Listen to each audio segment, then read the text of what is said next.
Kembali lagi bersama saya, Brin Bimantoro, wartawan Pos Belitung. Aksi aparat kepolisian banyak menjadi sorotan publik beberapa pekan belakangan. Mayoritas adalah aksi yang mencoreng citra kepolisian, mulai dari perkosaan 3 anak di Lubu Timur, polisi banting mahasiswa di Tangerang, polisi tembak polisi di Lombok, Kapolres Nunukan bogem anak buah, hingga polisi setubuhi istri tersangka di Sulawesi Tenggara. Rentetan kejadian itu menjadi batu sandungan bagi pimpinan di masing-masing wilayah kesatuan. Ada yang dipecat tidak hormat, diskors, sampai dimutasi ke satuan lain.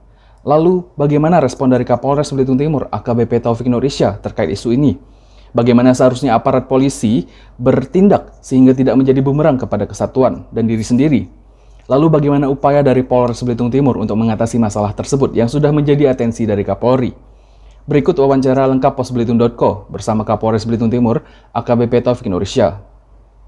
Memang belakangan ini kepolisian banyak sekali terjadi permasalahan yang melibatkan anggota. Di beberapa wilayah mungkin rekan-rekan sudah monitor di media massa juga sudah jelas.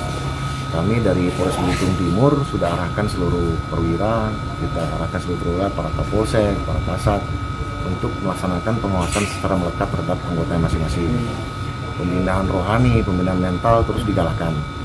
Setiap ada permasalahan apa-apa dan para perwira pun harus tahu sampai sedetil apa masalah anggotanya. Kalau memang anggotanya tertutup, ya bicara secara pribadi dengan pimpinannya masing-masing.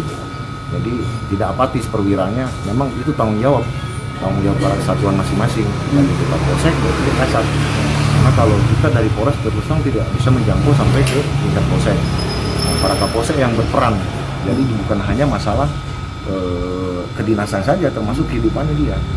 Kalau memang anggota tersebut ada masalah, dicari solusinya seperti apa. Bahkan sampai mendorong saya dengan Kapolsek ketika ada anggota tidak punya rumah. Kenapa dia tidak punya rumah sampai sekarang? Sedangkan dia punya keluarga, dia punya anak, kira-kira ada masalah apa? Nah, dibantulah, itu tanggung jawab moral Kapolsek, dan saya sebagai Kapolres tentu saja punya tanggung jawab kepada anak buah. Dibawa kemana anak buah itu ketika kita memimpin, karena pertanggungjawabannya tentu saja bukan hanya di dunia, di akhirat pun kita akan dipertanyakan. Selama memimpin, saya selalu tekankan dengan anak buah saya, selama memimpin kamu akan dipertanggungjawabkan secara dunia maupun di akhirat. Kamu bawa kemana anak buah kamu apakan anak buah kamu. Itu saja mungkin kalau saya sih pembinaan ke kawan-kawan seperti itu. Untuk pembinaan rohani kita tetap jalan di Polres ini. Setiap hari Kamis kita ada pembinaan rohani dan mental. Tapi pengawasan melekat saya serahkan kepada masing-masing satuan fungsi. Di samping saya pun tetap memberi penekanan kepada para kasat maupun para kapolsek.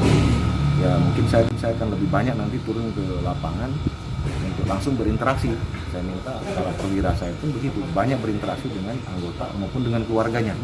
Kadang-kadang mungkin anggota kalau bicara depan umum kan malu ya kan. Nah, silakanlah dari hati ke hati aja. Nggak usah dipanggil ke ruangan. Kamu datang ke rumahnya, kamu tanya, lalu kamu cek betul anak buah kamu itu ada di mana. Jangan sampai tidak tahu keterangan. Jadi tidak ada ceritanya anggota hilang tanpa ada keterangan. Harus dicek betul. Jangan sampai udah mulai miring-miring nih. Nah, itu harus kita benarin lagi. Itu aja silakan. Jadi kalau misalnya soal kekerasan gitu tidak bisa ditolerir gitu ya? Nggak bisa ditolerir, betul. Tapi kan pasti ada asap, pasti ada api. Oke. Nah, ada permasalahan apa kira-kira itu yang perlu dieksplor oleh para perwira kami lah di Polres Belitung Timur sebagai pimpinannya masing-masing. Jangan sampai tidak tahu ada masalah. Jangan sampai sudah meletup baru ada masalah baru tahu. Jadi kita lebih sifatnya ke deteksi dini dulu lah. Ya, kita preventif lah, jangan sampai terjadi hal yang memalukan untuk institusi Polri itu aja sih. Jangan lupa untuk subscribe, like, dan komen channel ini.